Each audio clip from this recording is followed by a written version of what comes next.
I think the Browns ownership heard Trey's rant, Trey going on about them being the worst owners in the league. He's like, yo, forget Cinco Squad, man. We're about to go beat the best team in the NFL this week. No, shout out to them for that, because a lot of the fans now are saying Jimmy Haslam's the best owner in the league. I do read everybody said, like, how dare you say that? Oh, take your L. I give y'all a heads up, Browns fans. I'm not a 49ers fan. I'm a Steelers fan.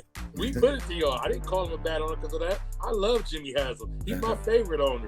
We've always served the Browns as long as well, and don't forget, everyone, that Mr. Goodell has re-signed and is taking his prodigy, Trey, with him, as he is paid by the NFL. Yes, and I'm also paid by the NFL, as I read in the comments as well. Yes. I appreciate Roger Goodell for re-upping his contract and re-signing me for an extension.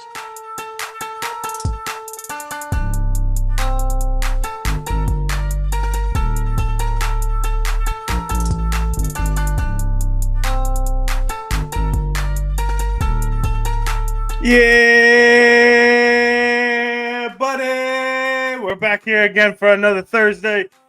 This is Cinco Squad. My name is Jonathan Sawyer. With me are my brothers, Mike DeSanto, Grandpa Jay, and Trey Day. Fellas, happy Thursday and happy football and sports season. We got all the sports rolling here. Got a couple more weeks till college basketball. I'm hyped. How's sports weekend going? Good. I don't have to worry about Notre Dame taking a potential loss this weekend. Come on, Mike, that's all the energy got. Okay, Merseyside Derby. Fuck Everton. Let's go Liverpool. Whatever that means. That means Baker Mayfield. The Giants should have won. You know what's funny, Jamie, is Malin and I are watching Ted Lasso now. So I feel like I'm learning soccer with Ted Lasso in the show. I'm like, I don't understand this shit. What the hell does that mean? Malin's like, oh, you're exactly like him in the show. So I'm like learning soccer as we go. I'm like, is this real teams? And I'm looking them up. I'm like, oh, they are. They're real teams. So Luton Town. Mikey Mike, you're big. Irish got that win. Yes, sir. Caleb Williams. It wasn't even like a tough win. Just just whooping that ass. Just beating the shit out of the Trojans. I loved every second of it. I think the Browns ownership heard Trey's Trey going on about them being the worst owners in the league. He's like, yo, forget Cinco Squad, man. We're about to go beat the best team in the NFL this week. No, shout out to them for that, because a lot of the fans now are saying Jimmy Haslam's the best owner in the league. I do read everybody said, like, how dare you say that? Oh, take your L. I give y'all a heads up, Browns fans. I'm not a 49ers fan. I'm a Steelers fan. We put it to y'all. I didn't call him a bad owner because of that. I love Jimmy Haslam. He's my favorite owner. We've always served the Browns as long as well, and don't forget, everyone, that Mr. Goodell has re-signed and is taking his prodigy, Trey, with him, as he is paid by the NFL. Yes, and I'm also paid by the NFL, as I read in the comments as well. Yes. I appreciate Roger Goodell for re-upping his contract and re-signing me for an extension. That's surprising. That's surprising to me. If you're being paid by the NFL, by the way, Trey, can we get a little can we get some more interviews? Like, can we get some live coverage? Why is it so hard for me to get a media pass? It's not part of the script. Arian Foster and me are working on it right now. Okay. I gotta say, the best commercial out there is when they're sitting in the table and they're like, all right, this is a script. And they were talking to the Kelseys and they're like, all right, Kelsey, we're going to show you and your girlfriend like 180 times on the screen on TV. And he's like, what? That's not part of the script. Bro, anything with Marshawn Lynch is must-see TV. The last one I saw was him visiting an Amish community. Oh, bro, too much. Anything, there's got to be a camera on Marshawn Lynch 24 hours. At all times. Marshawn for president. Well, from like 8 to 10 p.m. And then like after that, I don't want to really know what goes on at the Lynch. Oh, maybe, actually. See what goes on at the But let's take it over to Mikey Mike, where he'll give us our what's on his mind. Mike, we've been waiting all week. People have been waiting all week. You've been crushing it with these. So thank you. What is on your mind tonight? So this one I actually heard on TikTok, and it was so good that I couldn't help but share it this week with you gentlemen. And that's this. I actually have an NBA one. The 2016 Dallas Mavericks had 3 point guards on the roster. See if you guys remember the 3 point guards. They were JJ Barea, classic Dallas Mavericks point guard, Raymond Felton, North Carolina, Pratt, North Carolina, and Darren Williams. All these 3 on the same roster, 2016 Dallas Mavericks. The thing of it is, all 3 guys were born on June 26th, 1984. Oh, damn. That's crazy. All 3 point guards on that roster had the same birthday. Now, what I would love to know the statistical odds of that happening. It's got to be 1 in like a few million. Yeah, easily. Maybe even a billion. Yeah, like what would be crazy though if they won the championship in 16 on June 26th, because that's when the NBA Finals kind of like ends. Right. It's June 26th. That'd be sweet. Be great birthdays present. Yeah, happy birthdays, guys. Here, be champions. Also, that one holds a little special place in my heart because June 26th is my mom's birthday. Oh, happy birthday, mama. Shout out to Mom. Hey, mama.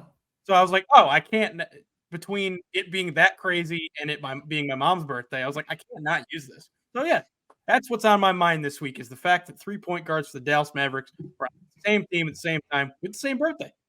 All right, guys, you know me. I love my international sports. And in the IOC meetings that took place in Mumbai, India this week, the Olympics have decided to add not 1, not 2, not 3, not 4, but 5 new sports to the lineup. They brought baseball, softball back. There's going to be lacrosse. There's going to be squash. These are all for the first time squash. There's going to be lacrosse. And yes, ladies and gentlemen, there's going to be flag football at the Olympics in 2028. LA's plan is to make the games exciting, attract a youthful audience, and really try and get a lot of course, popular American sports in there, be it lacrosse and softball and baseball. But adding cricket is very interesting because they've started the short format here in America in a league, and there's a ton of people that have taken an interest in that. But flag football, of course, excites me the most, right? Because here I am thinking, well, how the hell are they going to choose a team? Are they going to go with pro players because the pro players are going to be off? It's right around the preseason. Are they just going to choose the entire Miami Dolphins offensive skill players from actually down to Tyreek and whoever else you want to throw in there that runs 4-1s?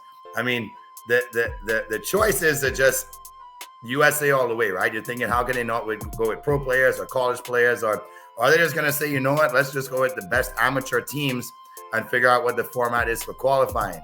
I'm excited to see how this is going to take place. If they have pros on the field, it's going to be USA 73-7 every game. If they don't have pros on the field and it's college players, you probably have it one-sided as well. But I'm also excited for how it's going to showcase the girls' game because people don't know right now, there's a lot of high schools that are playing very high-level flag football, at least on the female side, and universities are starting to offer scholarships for it. So maybe this opens up more avenues for females to showcase themselves as flag football players. Also a great way to keep the youth involved in the sport with parents that might be afraid. They don't want their kids to play. All the talk about whether their kids are going to get hurt playing the sport. Why not just have them play flag football, learn the game, and see where it goes from there? But IOC, you did something great here. I'm excited to see it at the 2028 LA Games in the Olympics. Who knows who the team is going to be for the United States? But like I said, if it's pro or college players, it's lopsided. Maybe they don't go that way. Maybe they do. But everybody's going to understand when it comes to cricket, it's not a home run when you hit it out the park. It's 6 runs, baby. Give me my cricket at the Olympics. But I'm really excited for flag football. Well, that's a statistical wonder. You know what's not a statistical wonder about being right? That's Jay's Locks of the Week. Jay, take it away. Man, another rough weekend for our Locks of the Week. Don't tell me why the 49ers march into Cleveland and lose to PJ Walker. I mean, are you kidding me, guys? PJ Walker, I thought it was going to be a cakewalk. However, when you look at Jim Schwartz's success against Shanahan, I think he's won 8 of the last 9. So all I had to look was on the coaching side and realize that he has Shanahan's number. And then on Friday night, what are the Devils doing giving up a 3-goal lead at home to the Coyotes? Come on, man. It's the Coyotes. But at least probably the most exciting game of the season so far in college football between Washington and Oregon. Pull out that over, even though Washington goal line stands for Oregon. I'm like, uh-oh, I'm going to be 0-3 this week. But we got one of the 2 right. So moving on to this week. They let you know too early on the Coyotes one. They were like, Coyotes won. Right? We had a Coyotes fan in our comment section saying, we won. I know, We right? won. Good. Like, you idiot, call us out again. We're gonna win Motherfucker. 79 games this year. All right, so here's where we're going this week. I'm totally convinced that the Phillies are the team to beat right now in the playoffs. Suarez up on the mound tonight for them. You can't really hit anything on this guy. Everything stays in the infield. I'm not going to go against Suarez and the Phillies. I definitely don't think they opened the game up like last night with that 10-run banger, but I do think it's a close game because the bullpen comes out and gives up a couple runs. But 5-2 Phillies, they pull away late in the game. Close game throughout. I think the Phillies end up sweeping Arizona. So take the Phillies tonight. That team is dangerous. That lineup is great from their 1 to 9 spot. Doesn't matter. And those boys can hit the ball out the park. I just think tomorrow it's not going to be as wild as it was last night. Take the Phillies, lock of the week to start your weekend. Then we're going to Oklahoma against the unfortunate UCF Knights. Kansas just hung 51 on them. They got beat 51-22. Only 19. I don't see how this team even competes with Oklahoma right now. Best defense in college football. Maybe the Irish are right up there with them based on what they did last week to USC. But I'm loving what the Sooners are doing on the defensive side. And I don't like what I've seen from UCF all year long. So give me the Sooners at that 19. I think they win by 40. Okay. There's going to be somewhere close to about maybe 42-3 if UCF can get on the board. They might get a late garbage yard touchdown. Who knows? But this ain't going to even be close. Sooners all day long. And then let's take it over to the pond. It's back, baby. Give me my Prem. It's Pep Guardiola and Manchester City. 2 games in a row they've lost. All of a sudden, they aren't in the top spot. Can Pep lose 3 in a row? I don't think he does. So I'm going to take Manchester City over Brighton by 2 goals. Man City is getting back to their winning ways. There's no way he loses 3 in a row. So take Man City on Sunday. So we got the Phillies tonight. We got the Oklahoma Sooners on Saturday. Take that 19. If it goes to 21, take it. If it goes to 21.5, take it. If it's going up and up and up like the yodel guy on The Price is Right, yodel, yodel, yodel, yodel. Take it, baby. Sooners all day long. And then Man City over Brighton to cap off your weekend. We going 3 for 3 because that's my locks of the week. Brought to you by FansIdea. Go ahead and get your custom jerseys for Thanksgiving, for Halloween, for the Christmas. Order early. Get it right for you and your family and friends. FansIdea. Cinco Squad, 10. Oh, and I just want to say one thing to the 2017 national champions. You decided to step your game up, and you have lost every single conference opponent, 44-31, 36-35, and then 51-22 to a team that has been at the bottom of that conference for the past 10 years. So congratulations, UCF. You won a non-national title.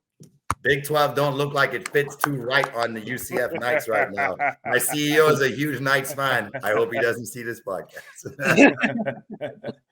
All right, that segment was brought to you by FansIdea.com. Make sure you go get yourself 10% off with Cinco Squad 10. That's Cinco Squad 10. Get yourself a custom jersey like this and like Mikey has on. Great apparel all over the place. You can get it, like Jay said, get it in now so you can get it by Christmas. So all the family can be looking great together on Christmas Day. So 10% off, FansIdea.com, Cinco Squad 10. And this segment's also brought to you by ShankItGolf.com. Make sure you go get yourself 15% off with the code Cinco Squad. They have great hats like this one that I'm wearing, polos, golf gloves.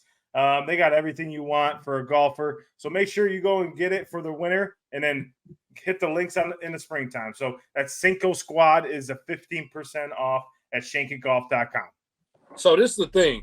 I know no matter what, any of us watch football, it doesn't matter who's out there. We all room for flags, colors, teams, things such as that. We can give a damn who's out there. But that's what we do as football fans. That includes me. See, I'm looking at this 1 o'clock slate, and I'm like, damn, they keep talking about the offenses ain't worth a damn this year. And then I started thinking about it. Look at the quarterbacks that we got going. So at 1 o'clock this week, we got the Falcons playing the Buccaneers. We're looking at Baker Mayfield, the Baker man, and he's going to be going against Desmond Ridder. Man, that don't sound that fun. Moving on, we're going to go to the Bears. The Bears, Justin Fields is going to be out. So now we're looking at Tyler Bagnall, whatever guy's name, who's being backed up by the Peterman.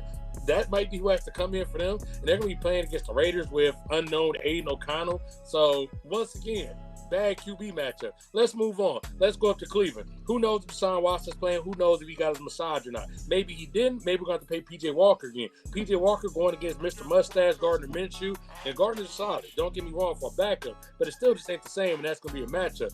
Moving on from there. Tyrod Taylor, you're still in the league? Man, is that what the Giants are really going to put out there versus Sam Howell? And that's what you're selling me at the 1 o'clock slate? After that, we got to look forward and say, man, we still got Mac Jones out here? That guy is still a starting quarterback? I don't even know if I trust that guy to throw my kid a football in a child YMCA game right now. So it's looking real shaky out here. Josh Allen, yeah, he probably should be kicking his ass. Moving on from there, I guess we got one good matchup at 1 o'clock for quarterbacks. Jared Goff, I know a lot of y'all underrate him, but Jared Goff's been solid, so I'm going to give him his credit. He's going against Lamar. But that's our 1 o'clock slot. But, you know, at the end of the day, I'm going to turn this on. I'm going to enjoy this because I don't give a damn who's out there. We all love football. All y'all watching it, I know some of y'all going to be offended. Some of y'all going to be mad. But we going to watch it because we root for colors. We don't give a damn who is on the field. All right, like Trey alluded to, it's not a very good quarterback matchup coming up here on Sunday, but it brings up a good question. Will this be the year that we not see a quarterback win the Heisman or the NFL MVP? Because it seems like every single year that's the award for the quarterback. So, and I also want to know, why are the Heisman and NFL MVP seemingly only the quarterback award now? Mike, throw it over to you. Yeah, so it's absolutely an observation I think we've all made, which is that just quarterbacks are winning Heismans, they're winning NFL MVPs, and there really doesn't seem much stopping it. As far as that first question, will this be the year we see it not happen? I don't think so. I think once again we will see a Heisman winner that is a quarterback. We will once again see an NFL MVP that's a quarterback. And that's because football these days at both the college and pro level is just tailored to the quarterback. I mean, the rules are tailored to the quarterback, the play style is tailored to the quarterback. And so the fact I think that football itself, like I said, both at the NCAA, high school, every level, is built now for the quarterback to shine, for all the spotlight to be on the quarterback. And if all the spotlight's on the quarterback, then that's what people are going to pay attention to when it comes to who's the best player. You can have a million good receivers, good defensive players, running backs. There's even some tight ends that may deserve to be the MVPs of their teams in the NFL. Travis Kelce, Mark Andrews, guys like that. The spotlight is on the quarterback, and so that's where it's going to stay, and that's who's going to win these awards. And I think it's just as simple as that. Yeah, I mean, it's shitty at the end of the day. It's shitty. There's so many great talent out in the NFL and in college rankings that, I mean, realistically, let's be honest, there hasn't been a good-looking quarterback this year in the NFL. They've had games where there's been, okay, Tua's look good, Patrick's look good, you know, Brock Purdy, maybe. But, you know, there's not really a quarterback out there. So you were going to Trey on this? Yeah. I want to hear, Trey, what do you got to say about it? So the key number here is 4. 4 is the key number. The reason 4 is the key number is because since the year 2000, there's only been 4 players to win the Heisman that were not quarterbacks. There's only been 4 NFL MVPs to win that were not a quarterback, which is actually ridiculous. You can't tell me that somebody was not more valuable in the league outside of a quarterback. I know it's a passing league. I know at the end of the day, I know the question is, will a non-quarterback win? No, a non-quarterback's not going to win because we don't give enough attention to other players. Football is played with 22 players, 11 on the field on your team at once. So I think it's ridiculous that it just automatically goes up and says, okay, well, let's just give it to the quarterback. Because sometimes there is like a running back that is really carrying a team, maybe a receiver that is a different game breaker. I could argue right now if the Dolphins MVP to me would be Tyreek Hill because he changes everything. He changes where the linebackers' eyes are at. He's why Raheem Mostert can get open the way he is. If Waddle gets open, it's because we got to keep the top open for Tyreek. So he makes all their jobs easy. And this isn't like that's the first time that happens. So I just really do hate that this became a quarterback award. If you want to sit there and say maybe Offensive Player of the Year or just have a Best Quarterback Award, make that separate. But please, let's make the Heisman Award.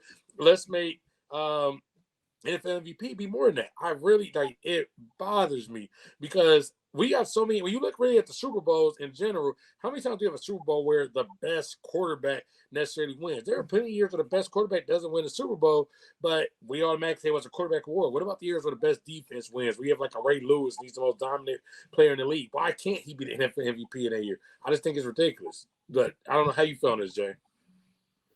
I mean, look, I listen to a lot of sports shows and other opinions. Colin Hurd has a really good opinion on this, and he kind of more goes to the side of saying, like, you tell me a team that doesn't have a top tier quarterback that you're willing to go out on the line and say, okay, I don't have my guy, but I still think we can win. I think if you look at the new age NFL, just like Mike said, they've designed it so it is a quarterback's league. They want the quarterback to be the face of the league. They want people to give quarterbacks that almost that stoic sort of sense that you are the all-being savior of every NFL team. The offense goes through you. Games are won through you. But I think that's a lot of crop because a lot of times, if you really look at the teams that have the most success, it's the teams that have the best offensive lines who will never, ever be considered for an MVP because the offensive line itself is a team of players. It's not really one standout guy. You could have one standout guy, and if that guy hasn't given up 0 sacks for the entire season and your team made it to at least the championship game in either of the leagues, why doesn't he get a consideration for MVP? Didn't he do his job the best? Wasn't he the best on the field every damn week because he did his job better than everybody else? I think it gets mixed up with, and we keep going back to this with every league, what is the definition of a league MVP? Yep. And every year it seems to be shifting because they don't like giving it to the same guy too many times in a row. Let's share the glove for everybody else. When you look at college football, though, the dynamics of college football, I don't see why it doesn't go to more running backs. There's more running backs in college football to me that are more dynamic, that carry their teams. There's more wide receivers that do the same thing. There's standout defensive ends and linebackers that do incredible things for their team on the field. Alabama's had guys that could win at almost every position in their glory days. So you almost wonder why it keeps going that way. And it just says one thing to me. They are the most marketable position. So basically, you want the most marketable position to stand out because that's the face that's going to be who people admire, who people see as the face of your product. And it's going to be hard to say a face of your product is a tough, blue-collar, grinding kind of person because football is not inclined that way anymore. The sport has shifted. We want flash, we want pizzazz, we want points, we want one-hand catches, we want players doing front flips in the end zone, a la Cam Newton, where you at, baby? So for me, it's almost like the game has gotten to the point where let's just please the fans and let's not really choose. In fact, you know what? You know what would be the most interesting thing? If the players could choose their MVP and there was a player's MVP in both college football and the NFL, because I guarantee you it would never match the AP voters on who the current MVPs are of or Heisman Trophy winner or MVP is of the NFL. John, where are you at with this? Well, and I think we're all in agreement that I think there's other players out there that are, carrying the team at the end of the day. Mm-hmm. In my opinion, there's not even 32 good quarterbacks in the league in the NFL. There's not even 8 anymore. There's barely 10. There's barely 10. So for my thing, like, look at exactly what Trey said earlier. Right, he was talking about all the quarterback matchups. That used to be the biggest thing we used to look for on Sunday. It'd be Manning versus Breeze, Rivers versus Brady. You have all these matchups, and in my head, I don't see that anymore. You don't see it. It's just, it's not Jalen versus Tua. It's Miami versus Philadelphia, 5-1 versus 5-1, right? So before they would have been blowing up this matchup. There's too many great players in this league. And too many great defensive players in this league that don't get the respect that to tell me that in any of those years that Ray Lewis didn't win an MVP is bullshit. Mm-hmm. To tell me that TJ Watt has not hosted up an MVP is bullshit. And then they say, oh, it's defensive player of the year. Yeah, that's great because that's his position. But to be MVP means you are at the top. You are the better than everyone, and you can hold that rank. Mm-hmm. I agree with Trey. Tyreek Hill, 814 receiving yards this year in just 6 games, 19.4 yards per game, 42 receptions, 6 receiving touchdowns. It's a no-brainer. If he continues on this path, he'll break 2,000 yards, which is absolutely crazy. Bro, the offense is at $4.99 a game now, and he's getting like 35% of that. But the biggest thing about it that people don't watch is he's not running downfield. He's running 10 yards in routes and then outrunning the entire defense. Right. And I don't know how we don't look at that. Number one. Number two, I don't know how you don't look at Christian McCaffrey. This guy is a complete player and is amazing. Yes, he had an injury on Sunday. He'll be back on the lineup on Monday. I'm for sure about it. How good he is, I don't know. But this guy is year after year a threat for the last 7 years that he's been in the league, and it's like no one can stop him, and he's just a machine. So I look at players like that. Then we go to the college ranks. Trey, correct me if I'm wrong, but Chase Young was up on the Heisman finalists one year, correct? He was, and then they just slowly coasted him out. Then he ended up getting suspended for the one game. And then same thing with Sue. When Sue was there. Sue was up there. Sue definitely deserved it. Clowney deserved it the year he was doing stupid shit on the field. And I agree with you, Jay. Jonathan Taylor was at Wisconsin and doing, I think he had like 30 touchdowns or something like that. Something crazy total. And how does he not get up for it, right? I understand that you want to go to the best team and you want to have that matchup in the national championship game of, the finalists playing each other. But come on now, we got to look at what these players mean to each team. And, how is rushing for almost 2,000 yards and 30 touchdowns not something to look at? So I don't see how this is continuing. But you're right, Jay. At the end of the day, the quarterbacks are the ones with the ball the most next to the center. And they're prima donna. They're the ones that sell, the most jerseys. They're the ones that everything. That's why Eli Manning has 2 MVPs that is non-deserving of at all. Not even close. Well, they're the Super Bowl. They're the Super Bowl MVP. Well, the Super Bowl MVP. So that's for one game. So I think that in itself, because the one they beat the Pats on when it was the perfect season, nobody in the Giants stood out to beat. That was a full team effort. So it's like you just gotta have to give it to Strahan. Strahan had like 4 sacks in that game. Yeah, Strahan should have won. And then he stripped Tom at the end of the game or something like that. I know there was a strip. I don't know if it was at the end of the game, but there was. I think it was midway through the game, because end of the game was like they knocked the ball down. It was after making me relive this. Thank you. Eli got there was the Tyree helmet catch, and then Eli caught Burris like with 10 yards of space because Patriots crashed on Eli because he can't move for a touchdown. And then Brady got the ball back, and everyone was like, oh, it's like a minute and a half, 2 minutes left, and it's Tom Brady. We're still screwed. And then they got to him. They gave him pressure, and I believe the last play was like R.W. McCorders knocking the ball down or something. But yeah, no, Strahan deserved the first one, and I would probably say OC Umenara or Justin Tuck. Yeah, OC was crazy that year, and he was crazy all year because your defense was solid all year. So that's what I'm saying. I mean, it goes for a lot of these teams. A lot of teams with Von Miller getting it that year, the Broncos won. I would have lost my shit if Peyton would have got it, right? Because that was. Von Miller set the tone right then and there in the beginning of the game. And I think that's where you look at. What player is setting the tone each game? Which player, are you looking out for? I don't know how we're not giving it to more players.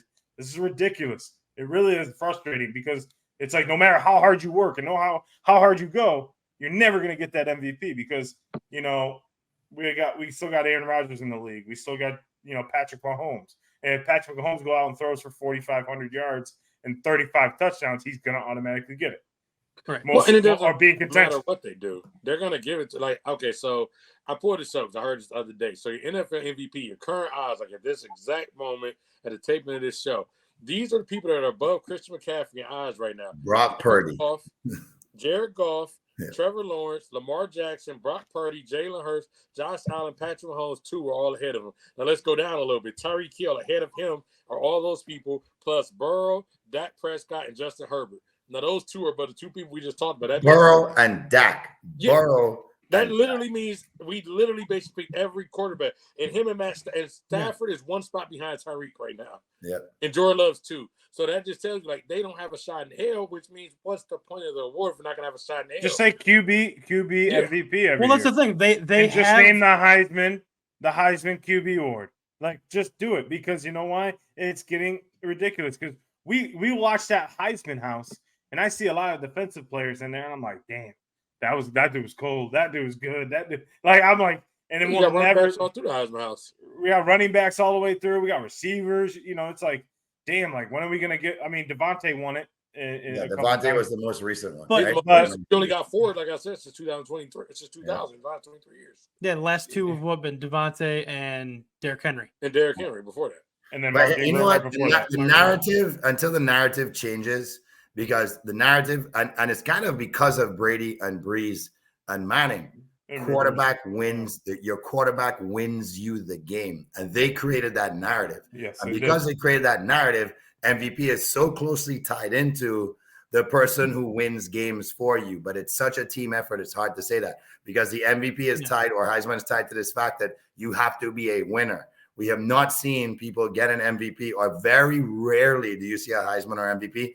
that's not in the playoff race for the Final Four or doesn't take that team to at least the conference championship game, unless it's our boy Aaron Rodgers, who seems to choke all the time. But, nonetheless, it's like they have to at least get to almost the pinnacle of winning a championship. Yeah. So you have to be winning to get the MVP. But the irony of what you just said there is when you really look at the 3 people you named, Manning, Breeze, and Brady. So when you look at that, Manning has 2 championships out of that, one of which he basically got carried by Von Miller to go get the championship, and Breeze has a 1. Everything that's all-time Brady. So the perception of them winning isn't really what fact is when we actually look down and we look at who actually is winning these Super Bowls when it's all said and done. One other point to piggyback off of what Jay said earlier, too, the offensive line is interesting part. I know they'll never get it, but it's interesting because the offensive line is the most impactful position. The reason being because they are literally in every play. There are plays where the quarterback takes the ball, he hands it off, he gets the hell out the way. There are plays where the running back, he basically acts like he's going to get the ball, he gets the hell out the way. The receiver sits out there, he catches 10 passes, maybe blocks on 6, and then he's just chilling out there. There's no play that literally can function in the NFL with the offensive line, and that goes whether it's a run, a pass, a field goal, a trick play, wildcat, whatever scenario, you have to have the offensive line involved. So it's like crazy that we make the game so the quarterback when there's a lot more pieces. Yes, there are so many pieces. I think Mike has something to say there. What were you going to say, Mike? Well, I was going to say just in general, involving the offensive line and defense and offense and all that. If we take a step back and look at it from a wider scope, I don't know if there's a single NFL team right now that you could say where I couldn't name, or one of us couldn't name, a player that is as impactful as the quarterback or helps the quarterback be impactful. There is, I can't think of a single team where it's like, oh, the quarterback is clearly by far carrying them to whatever success or lack thereof they have. CJ Stroud. Well, here's the thing. And here's the thing, Damon right? Pierce. Here's the thing too with the NFL right now. The NFL, in my opinion, is in a bad state right now. The games are shit. The play is shit. And you can't tell me there's any team out there that looks like a Super Bowl ready team. You can look at a few teams. They put a few games together, but there's not a lot of teams out there. Yeah, the Dolphins put up 70, but then they got hung 50 on by the Bills right the week after, right? Okay, so what was that good, right? You played the bottom feeding team, beating them by 70. Congrats. The Niners and the Eagles, both Eagles have looked shaky all year. Niners have looked pretty strong, but they looked really bad last week. And if they're without Brady's first regular season loss. If they are out without their 3 best people right there, you see how they look. Right. When you put the ball in Brock's hands, it's like, I can't do anything. And that was a great defense they played. But the NFL at the whole is just, they're giving the ball to the quarterback way too much. And a lot of these guys, they should be handing off. You have a running back like Breece Hall and Dalvin Cook on the bench. You should not be throwing it 55 times if you're Zach Wilson. If you have a running back at like New England has had, they should not be having Mac Jones throw the ball like he's a 10-year vet.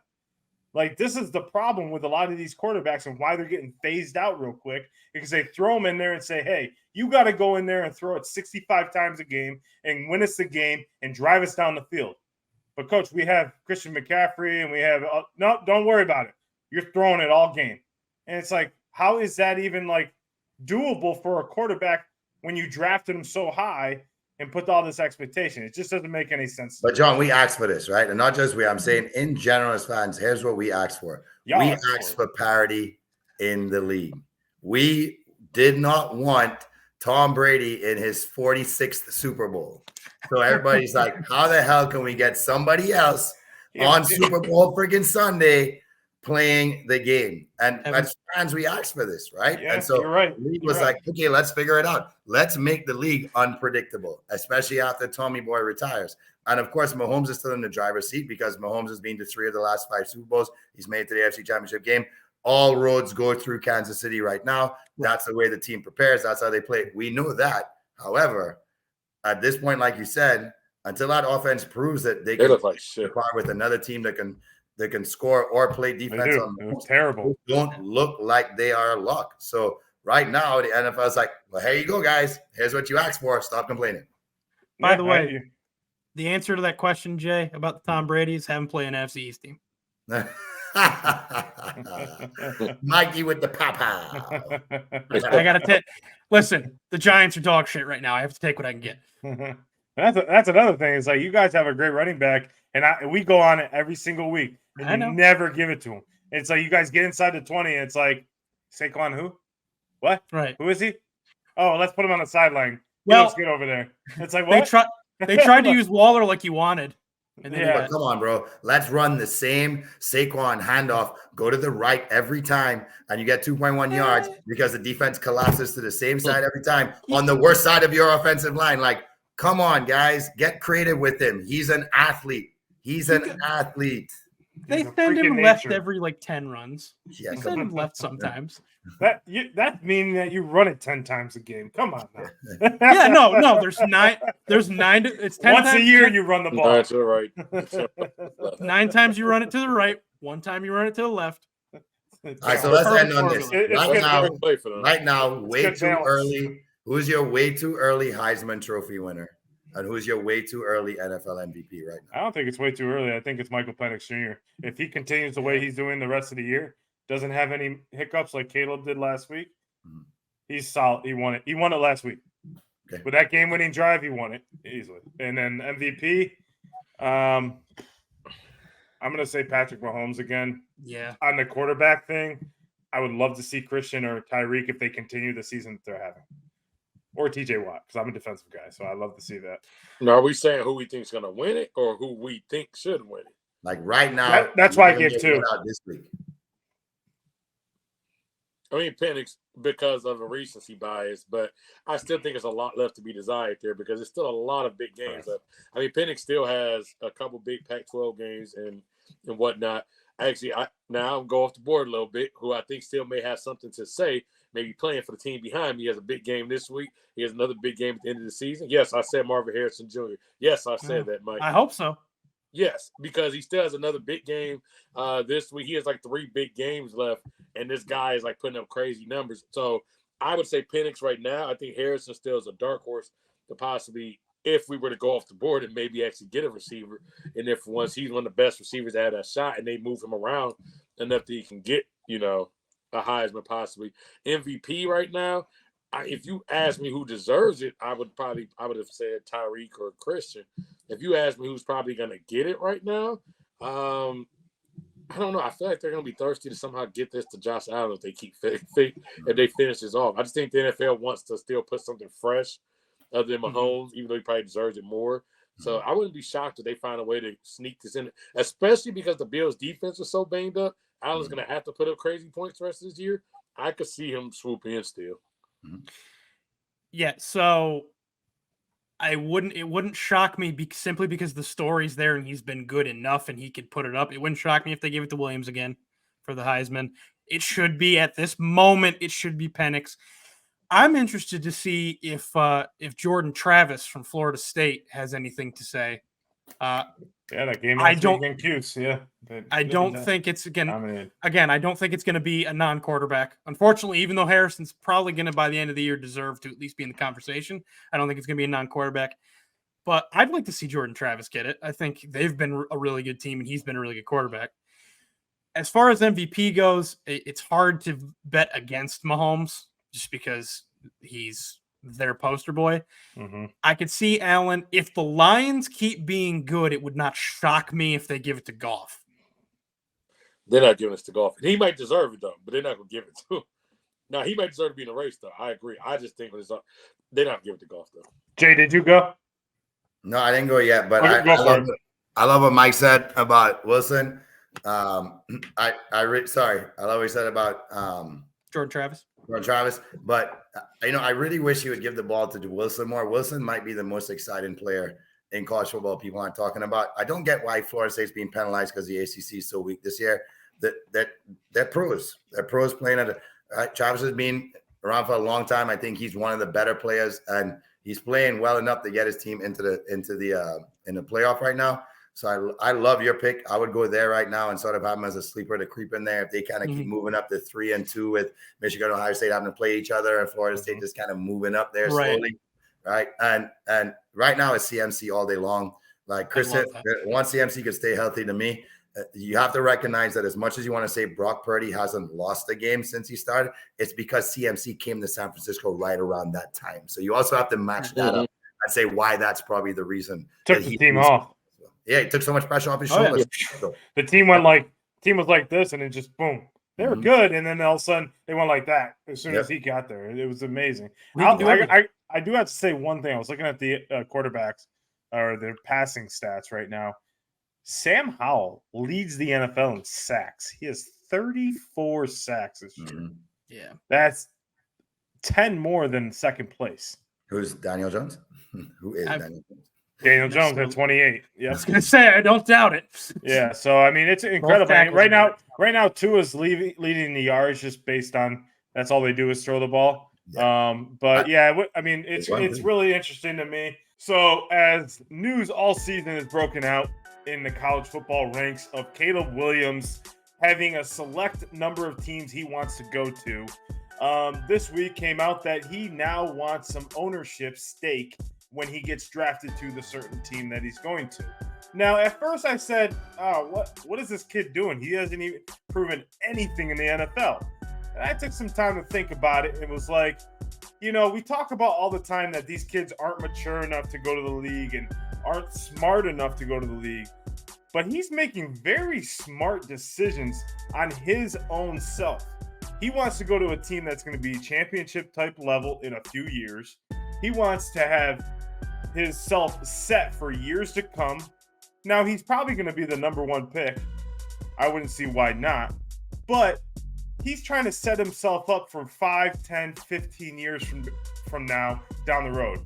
If anything, this is a great learning lesson from any player coming out of the draft that you need to set yourself up. And that's exactly what he's trying to do. So I commend Caleb Williams for doing that. And, hats off to him for at least trying and giving himself the opportunity to have generational wealth, even though he's most likely going to have that anyways. So hats off to Caleb Williams. Wish you the best in your career in the NFL.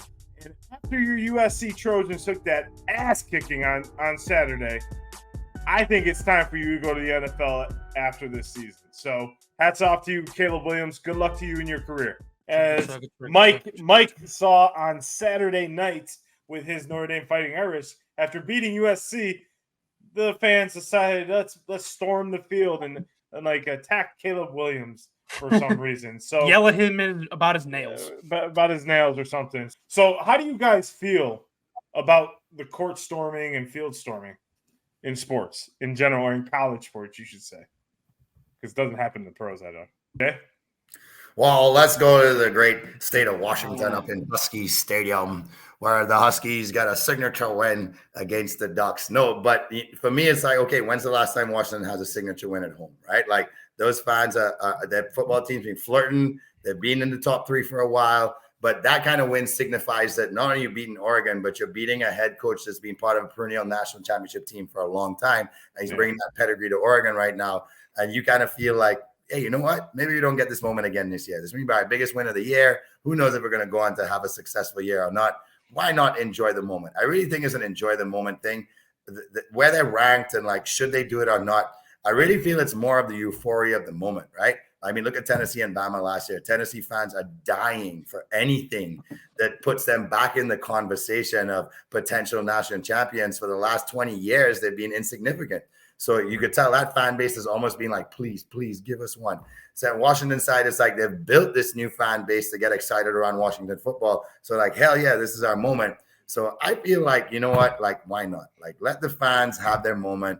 You know, they've paid their money to be there. You know, they paid their dues as well. Like whether the team sucked for a long time or not, they're committed to being there. They're committed to investing in their team. They're buying the jerseys. They're out there in the white night or the orange night or purple night or whatever it is. So give them their moment. I'm okay with it. Can I go next, please? Yes. So I have firsthand, and Mike and I have firsthand seen how storming the court can ruin the game. And in 2017, St. Bonaventure was playing VCU, and VCU was number 16 at the time. Bonaventure had a good team. Could have been a tournament team that year. What happens is I tell Mike, go in the front. I know exactly the play that Bonaventure is going to run. They are going to run the Jalen Adams outside on the paint, pass into Mobley in the corner. Mobley's going to hit the shot for the three. I said, get in front. Make sure you do it. He hits the shot. The ball, there's 0.5 seconds left on the clock, and the ref rolls the ball to half court, and the clock operator starts the clock. Everyone storms the court. What happens? They call it technical. VCU then wins knocks down the free throws, sends it to overtime, ends up beating Bonaventure. I've seen how this can ruin a game, and it's not fun because you know why? They're trampling people over in front of them. They're trampling the media people. They're ruining our, and especially in basketball. It's a safety hazard. And it's a safety hazard even on a basketball court because it's a smaller environment. The football field, I get it's a little bit bigger. But even so, to have someone come run up to a person that's going to go to the NFL next year, be the number one pick in the draft, and Caleb Williams is absolutely ridiculous because who knows what happens? Who knows what that kid had in his hand? How do you know what's in his pockets? Oh, wait, because they have detectors now, but people can get by.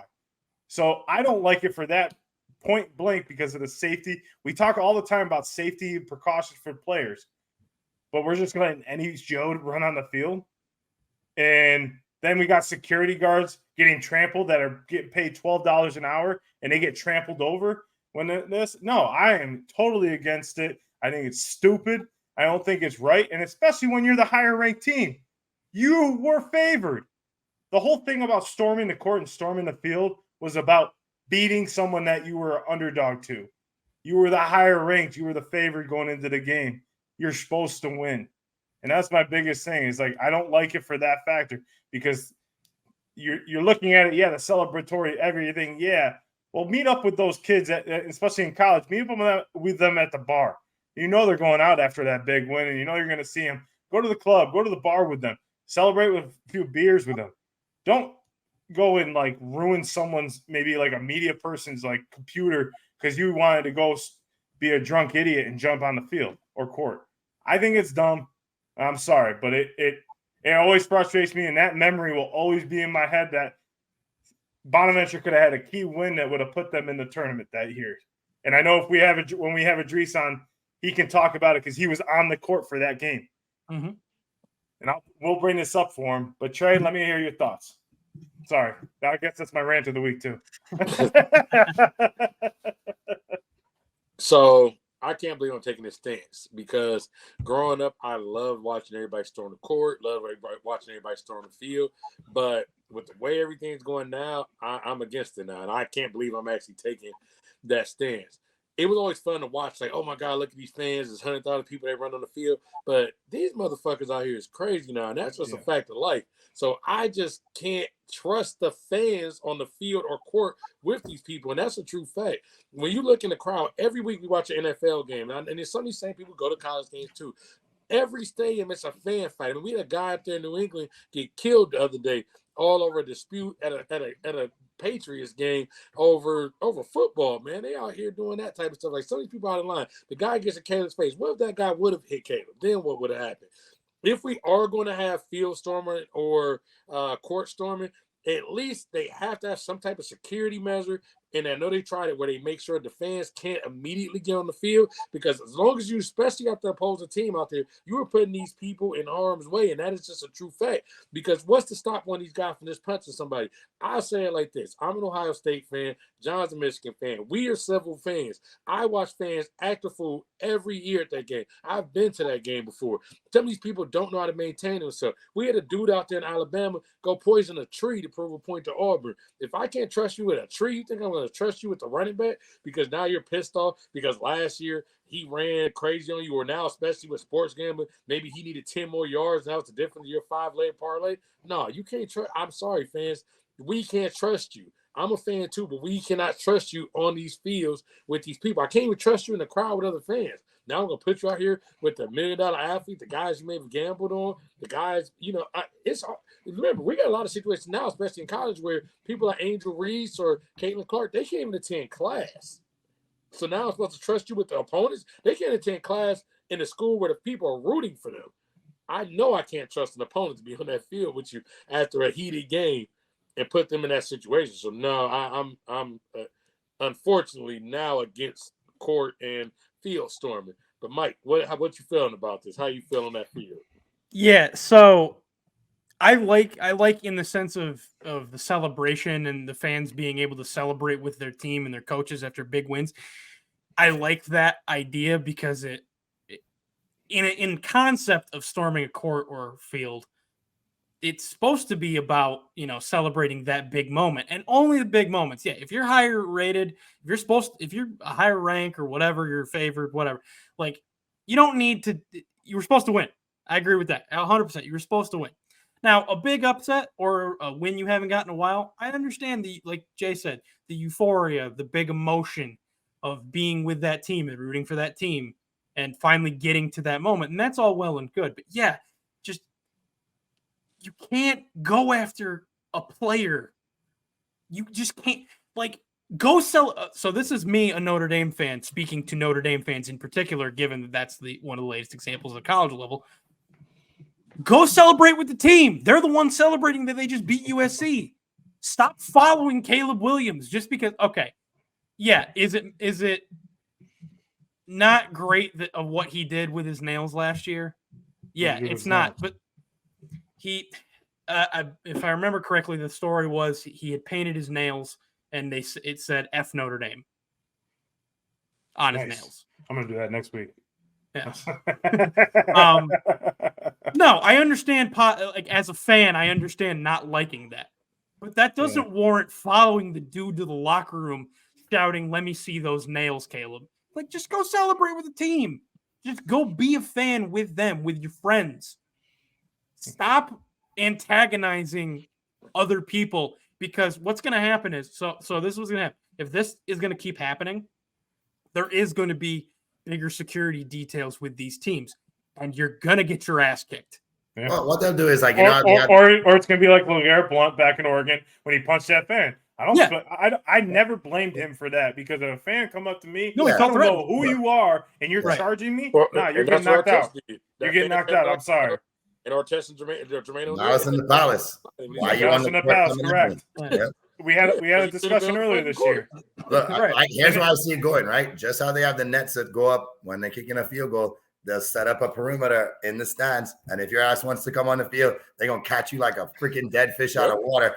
Bang! And you're going to be stuck in the net. They'll be picking you up. And ESPN's like, let's go to the late game right now instead of seeing fans trying to drastically crawl on that like zombies trying to make it over the wall, right? Like a zombie land. But they're gonna have to go to extreme measures at some point. They gotta get like the big guy from like the commercial. Whoa, yeah. Almost had it. You gotta be quicker than that. You definitely did sway me to see it from a different perspective because of course I think about player safety, media safety, coach safety, and everything on that standpoint.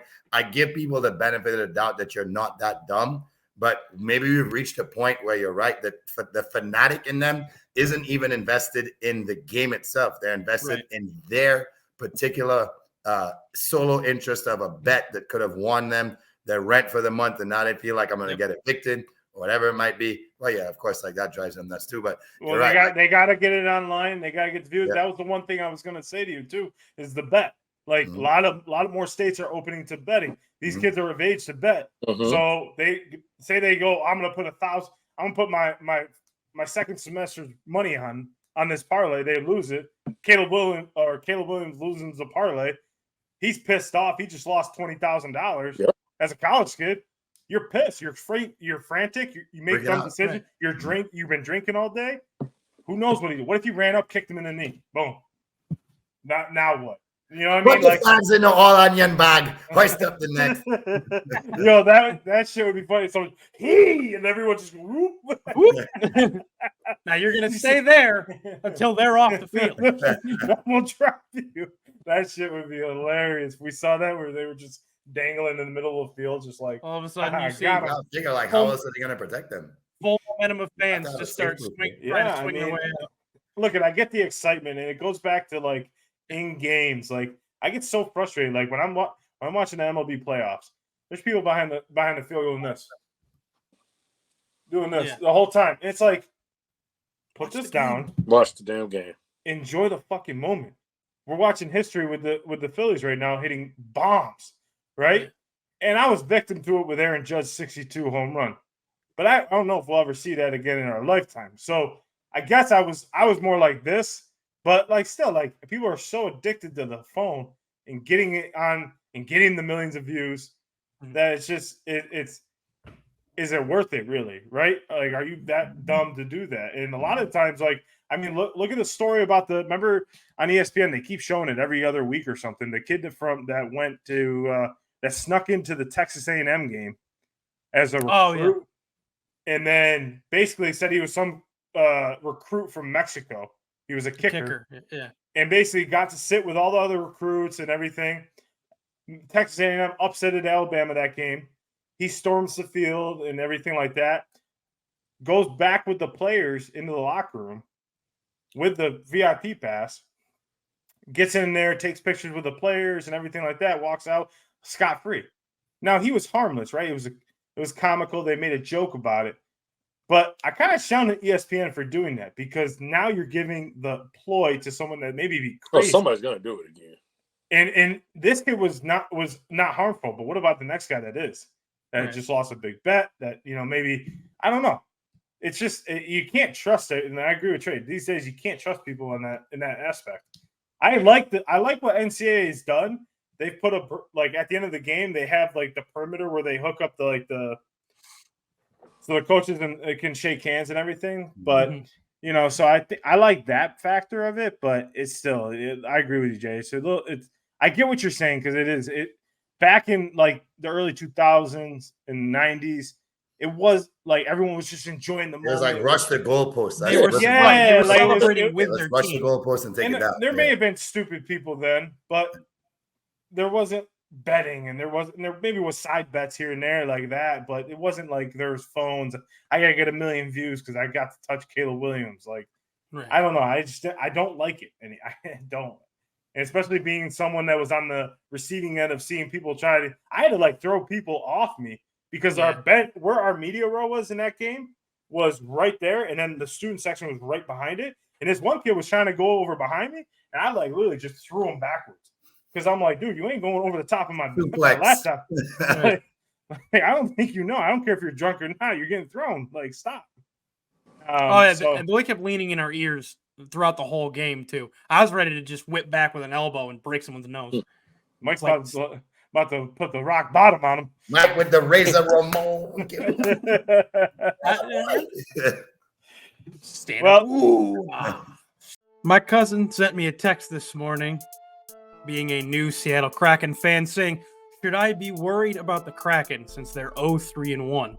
I, of course, texted him back, "No, there's still a lot of hockey left to play," but that got me thinking that I needed to send that message out to the rest of the hockey community now that we're into the NHL season, and that's to all fans of teams that haven't gotten a win yet or only have one win or have been looking bad, struggling, anything like that. Stay calm. It's okay. There's a lot of hockey left to play. These teams have only played a handful of games. Some of them are working in young players, new players into the system, things like that. So pump the brakes a little bit. There's a lot of hockey to play left in this season. We've seen teams that have started off slowly, started off terribly, end up making the playoffs, make deep playoff runs, things like that. So just trust in your teams, your coaches, the GMs of your teams, and everything that they've done to get ready for this season, and that they will continue to correct themselves as the year goes on and not think that, the season's over simply because you've lost a few games. Well, fellas, I know what we can lay the rock bottom on is our signature. Let's get into it tonight because I'm on a hot streak of 1 win. Let's bring over to Jay with Stump the Squad. Yes, ladies and gentlemen. You know it's our favorite time of the show. We love Stump the Squad. This is where we get to quiz each other. We know everything in sports, but to make you feel good about yourself, we get it wrong on purpose on some weeks. Not this week. I need another W. Tired of losing. 2 weeks is too many. 2 points if you get it right. Minus 2 points if you get it wrong. We're going to show 100. Person who gets the most W's gets the prize. At that point, we're having a big celebratory show. So it's all about the winner at that point, just taking center stage. You know I'm going for another W here. Mikey's on a roll right now. He's about to be like, look, man, you're going to be stuck on 5. And here I go, old school Mikey coming for you guys. So I'm going to take it up to Mikey this week to start us off with Stump the Squad. Okay. So, talking about quarterbacks, Heisman trophies, and NFL MVP. So, let's take it all the way back, gentlemen, and tell me who was the first quarterback to win the Heisman? Again, who was the first ever quarterback to win the Heisman Trophy? Mike Ditka. He was a tight end. He played quarterback too. And a tight end. Yeah, and in a way, yeah. He played linebacker. Dick Butkus. Was it A, Davey O'Brien, B, Angelo Bertelli, C, John Lujak, or D, Paul Hornung? Paul Hornung. Muccelli. I'm going Davey O'Brien. Paul Hornung. Sounds like he played for. O'Brien. Sounds like he played for a team that just came out of nowhere, and Paul can throw the ball. Give me Paul. I'm going Davey O'Brien. Davey O'Brien's my answer. John and Trey are going Davey O'Brien. Yeah. This week I have successfully stumped Jamie. Damn it. It is the namesake of best quarterback in college football, Davey O'Brien of TCU. That was my thought. Isn't that the Davey O'Brien award? The best quarterback in football? Yeah, best quarterback in college football is the Davey O'Brien. Yeah, that's what I thought. Yeah. The O'Brien. Yeah. I thought. The fun fact about my answers, Davey O'Brien played for TCU. The other 3, who were the next 3 to win the Heisman Trophy, Notre Dame. Yeah. We'll take that. Grandpa Jay, I'm going to throw it back to you. Thanks. This way I can't lose points anymore. All right, guys. I'm going to make it very hard for you guys, but I'll give you a clue before my question. Okay. In the Premier League, every team plays 38 games a year. Manchester City just suffered back-to-back losses before the international break. Prior to this last 2-week stint of Man City's double back-to-back, can you tell me how many games in a row they had gone without back-to-back losses? And this is in the league. So all the Champions League, all the other tournaments don't count. Okay. So how many games in a row did that streak last for until their most recent back-to-back? Was it 135 games? Was it 178 games? Was it 182 games? Or was it 187? 135, 178, 182, or 187? From their last back-to-back losses? Correct. So what was the span of time before this back-to-back when they last lost back-to-back games? This is easy. As your resident soccer fan here and soccer expert, the answer is 182. That's what I was going with, too. I was literally 182 in my head. You 182? What you going with? 178. Gentlemen, I have successfully stumped the 2 gentlemen below Mikey. It is 178 games. That was back in 2018. Since Pep Guardiola has been a manager, period, he has never lost 3 games in a row in the league. 3? When he coached Barcelona, when he coached at Man City, and he did not do it at all. At any time in his career at Bayern Munich, he never lost 3 in a row during league play. That's how good he is as a manager. Wow, that's crazy. That's why you got to lock in that bet this week, guys. There you go. Right. Tie it in. John, take it away. All righty. So we're going to continue this streak of, I guess, awards. In 2001, Trey McBride of Colorado State had how many touchdowns in a year where he led the FBS in receptions and yards? Was it 0, 1, 2, or 3? Boy, 0 sounds appealing, doesn't it? But you kind of It think, does. how the fuck can you go the whole season with 0? For some reason, since I love the number 2, I'll take 2. I was gonna go 2, but I'm not going 2 anymore. I don't trust him. I'm going 3. Okay. Mike's gonna go 0. I dare you, Mikey. I dare you. No, I'm gonna go 1. 1. I think you might have grabbed 1. Did he stump the squad? Today, I've successfully stumped again the 2 guys below Mikey. Yes! It is 1 touchdown reception in the entire year that he led in receptions and yards. He also, I could have tricked you guys, but he had 69-yard punt return or fake punt run. So a fake punt run. So he took the snap and ran it. So he scored 2 touchdowns. So technically, I got it. No. No. It was. I said receiving touchdowns. Okay. Receiving. Try to worm your way back in. So the scores right now is one of them was a forward pass. It wasn't a backward shuffle pass. So Mike at 4, Trey at -2, me at 0. And I am out of it. You're out of it at -4, and Trey's up. And I might have a chance to tie Mikey if he gets it wrong.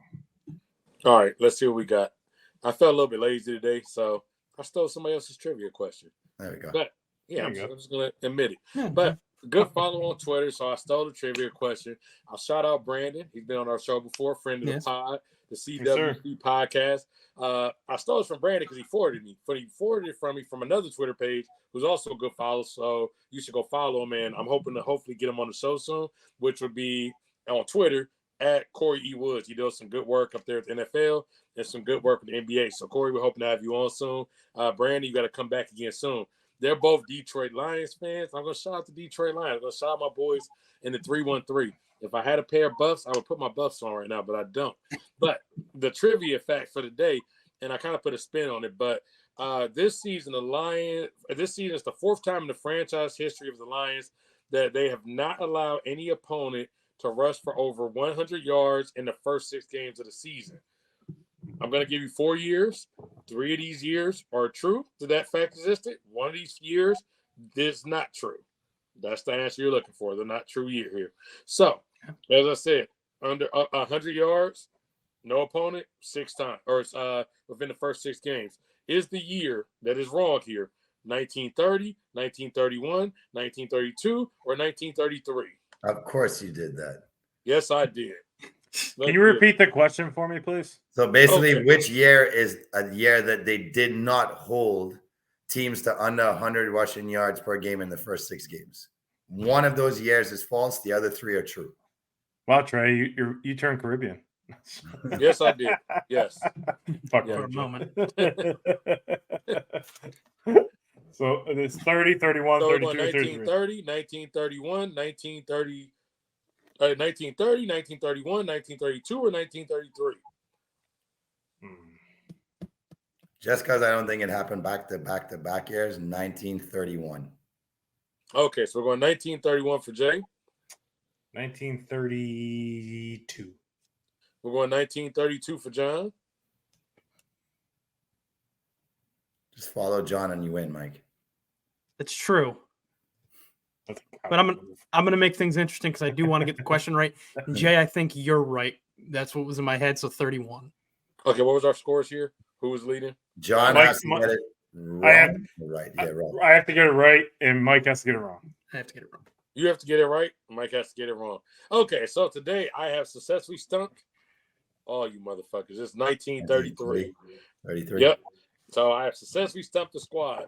They did and that way 30, 31, and 32. And then all the way until now, that they always at some point allow a 100-yard rusher within the first 6 games. But shout out to the Lions. Keep that shit up.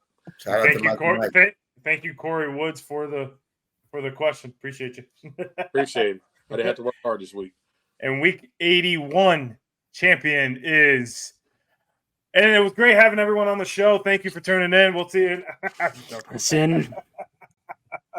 Week 81 champion goes to Mikey Mike with his third win or second? Second win. Second win. So the scores right now are Jamie at 5, Trey at 2, Mike at 2, and me with 1. So no more goose eggs on the board, fellas. We got about 3 more months, I think, until we got 19 episodes, so about 3 more months. About 4 months. Four and a half months. Yep. So it's coming down to the wire. We still got to decide on what we should do for the championship. Look If like anyone, I got on my championship ring. well, let us know in the comments if you have any great ideas, Yeah. some cool creative ideas. We'll take them into consideration. But Mikey is week 81 champion. Jay, better hope you weren't right. Hey, I'm just here to predict the future. That's why my locks are a lock this week, baby. Exactly. Well, fellas, any final thoughts before we head into a great weekend of NFL and college football? And then the NBA greatest stuff. team in football, Liverpool, will once again prove why Everton are just a bunch of chumps. Let's go, Liverpool. And Trey, by the way, I know you guys are favored by 4.5, but that's going to be a 3-point game all the way, and you will end up beating Penn State on the last drive of the game. I don't care how it happens as long as we win. As long as there's a higher score for Ohio State over State than there is. As long as we win, I don't give a damn. I want to give a quick shout out to it's happened last night, Asia Wilson and the Las Vegas Aces for winning the WNBA championship. So shout out to you ladies. Y'all did your thing. Yeah, shout out to them. Oh, they won it? Yep, they won. So oh, wow. Okay. Nice. Yep, congratulations. Another championship in Vegas again. Wow. Okay. And I got to shout out Kyan Anthony. You broke my heart by putting on that goddamn Florida State uniform. You said if Syracuse would offer you, you would come to Syracuse. Syracuse, Adrian Archer, you better get your ass over to Anthony's home and offer them. God damn it! I don't care if he's good or not. He's a 4-star athlete, 6'6". I think he could help. But it hurt my heart to see Carmelo in that Florida State. I was not letting it go. I texted 6 different people. I was like, no, take it off. No, just be next to your son, supporting in Syracuse gear. And the worst part about it, it was at a Syracuse ass-kicking football game. So, Kyan Anthony, please come to Syracuse. We are new age, new everything, modern. Your dad's name's on the practice facility. Come on. Come to Cuse. Or go to UNC. Go to UNC. No. You get to play with Armando Bacot for 10 years. We're talking about basketball plugs right here. Kansas, the perennial number 1 right now in the first AP, as always. It has to be a blue blood. But should have been this one. One thing we know about Bill Self, he gets his teams ready for tournament time. They're probably going to be a 1 seed. Well, we'll see. I mean, college basketball is right around the corner. We got NBA starting on Tuesday. Right around the NHL is starting. Make sure you tune into our socials. We've been posting a lot of clips daily on different topics going around the league, the sports leagues. So make sure you tune in. We'll be here next week for episode 82. Thank you for tuning in with us. We'll see you next week. Episode 82 or 81 out.